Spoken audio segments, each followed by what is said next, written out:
So finally आज महाभोजको प्रिमियरमा आज सब programme हो होइन अब हामी कहाँ आएको आज हामी महाभोजको विशेष शोमा छौँ यहाँ चाहिँ हाम्रो सरकारी पीडितहरूसित हामी जेठ 15बाट फिल्म लाग्दैछ नजिकको सिनेमा घरमा गएर नेपाली फिल्मलाई साथ दिनु होला हेरिदिनु होला भनेर जानु चाहिँ र साथसाथै म पनि छु र सबैजना हुनुहुन्छ फाइनली भग भएको छैन भने भगमा गएर हेर्नु होला भन्ने चाहन्छु होइन है ल्याउ न कहाँ भएको त नि तपाईँ अब आज के कुराहरू भन्दै पर्छ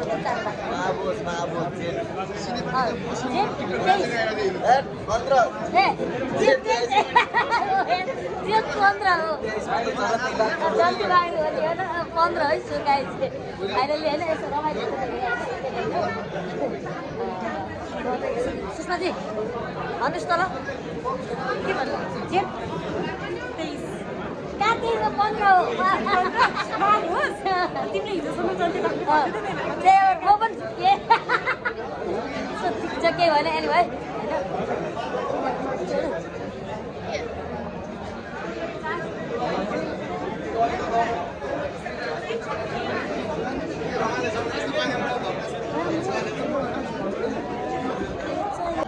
कतिजना त्यो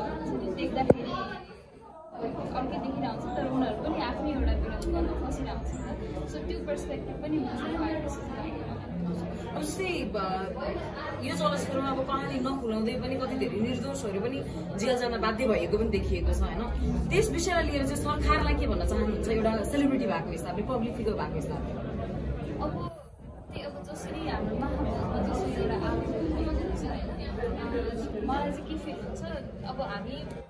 कस्तो भन्दा एउटा सिचुएसन यस्तो छ कि सुन्नु भन्दाखेरि चाहिँ एकदमै हेल्पलेसनेस ट्याकल गर्न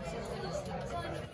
जो मान्छेहरूसँग पावर्स र जो मान्छेहरूले केही चेन्ज ल्याउनु सक्नुहुन्छ उहाँहरूले चाहिँ यो विषयलाई चाहिँ अलिकति घोर गरेर हेरिदिनु भयो भने धेरै नै फाइदा धेरै नै सजिलो हुन्छ जस्तो लाग्छ यति बेला आजको दिनमा आएर सरकारले एउटा मात्र प्रश्न गर्नु पर्यो भने के प्रश्न गर्न चाहनुहुन्छ अब प्रश्न भन्दाखेरि पनि प्रश्न त खासै के भन्छ रिसा भन्दा पनि जस्तो रिसा त जस्तो हाम्रो ह्युमन नेचर भन्ने जस्तै होइन रिस सबैसँग नै छ सबैसँग नै हुन्छ नि त्यो चाहिन्छ भने कति ठाउँमा देखाउने कुन ठाउँमा नदेखाउने मात्रै हो जस्तो फिल्म धेरैले हेरिरहनु भएको छ अन्जनाको केही डिफ्रेन्ट क्यारेक्टर जस्तो उहाँ सालिन हुनुहुन्थ्यो बाहिरी रूपमा होइन तर भित्र चाहिँ कडा रूपमा प्रस्तुत भइराख्नु भएको छ भने कम्प्लिटली यहाँले पनि सुन्नुभयो होला कस्तो लाग्यो खुसी लाग्छ उहाँहरूले त्यसरी भनिदिँदा तर त्यो चाहिँ अञ्जना बराइली भन्दा पनि शान्ति कोइरालाको क्यारेक्टर हो होइन सो शान्तिको क्यारेक्टरहरूलाई जस्तो अब आज हजुरहरूले हेर्नुभयो भोलि दर्शकहरूले अझै हेर्दाखेरि शान्तिको नाम पनि याद गर्नुहुन्छ होला म चाहिँ अञ्जना भन्दा पनि शान्तिको नाम नै मलाई दर्शकहरूले चिन्नु भयो भने चाहिँ अझै धेरै खुसी हुन्छ जस्तो श्रीमतीमा कतिको अन्डरस्ट्यान्डिङ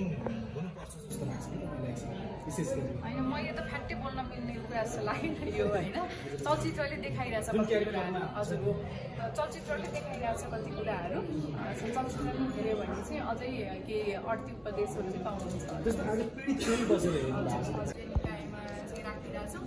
जसले हाम्रो पीडा हाम्रो चित्कारहरू सुनिराख्नु भएको छैन होइन अनि अझै पनि हामीमा चाहिँ त्यो चेतना नभएको कि के हो भन्ने कुराले चाहिँ जस्तो दुःख लाग्यो एकदमै त्यो गल्ती हामीले नै गरे हो नि त उहाँहरूलाई मात्र गल्ती दिनुभन्दा पनि गल्ती चाहिँ हामीबाटै भएर हामीले नै उहाँहरूलाई लगेर त्यो जुन राज्य निकाय जुन ठाउँ छ जहाँबाट चाहिँ राम्रो काम हुनुपर्छ त्यहाँ लगेर चाहिँ हामीले नै राखेको हो कि सो कता कता आफूहरूसँग पनि हामीहरूसँग पनि रिस उठ्यो कता कता उहाँहरूसँग पनि एकदमै रिस उठ्यो एक हिसाबले त यो विषयवस्तुलाई चाहिँ व्यापारको रूपमा पनि दिइएको छ चलचित्रमा पक्कै पनि यो चलचित्र सुपर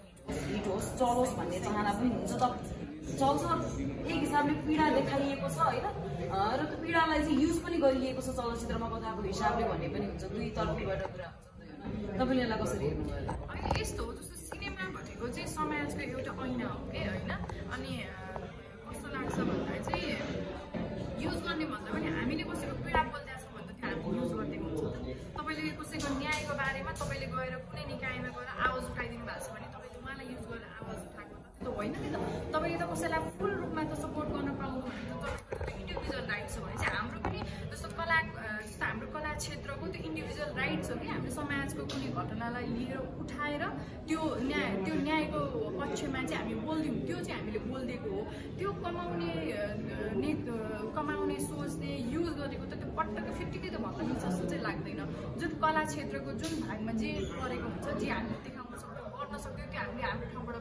गरिदिएको हो, बोलिदिएको। तपाईँहरूले पनि देख्नुभएको थियो। यही चलचित्र देखाइदिँदाखेरि पनि जति पनि सहकारी पीडितहरू आउनुभएको थियो उहाँहरू पनि खुसी हुनुभएको थियो भन्छ। उहाँहरूको चित्कार, उहाँहरूको पीडा कसैले न कसैले त बोलिदियो भन्ने थियो नि त। सो हामीले चाहिँ हाम्रो तर्फबाट चाहिँ जुन राज्य निकाय छ त्यहाँसम्म चाहिँ के कति सक्छौँ उहाँसम्म पुर्याउन चाहिँ हामीले कोसिस चाहिँ गरे हो। त्यसलाई त्यसरी युज गरेको भन्दा चाहिँ मिल्दैन। हामीले कसैको न्यायको पक्षबाट बोलिदिएको छौँ भने त्यसलाई युज गरेको चाहिँ ठिकै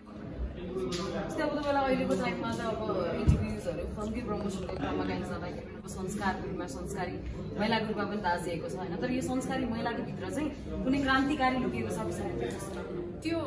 म मात्र नभएर हामी आम जति पनि नेपाली नागरिक छौँ, जति पनि सबैको भित्र त्यो लुकेको छ कि। अनि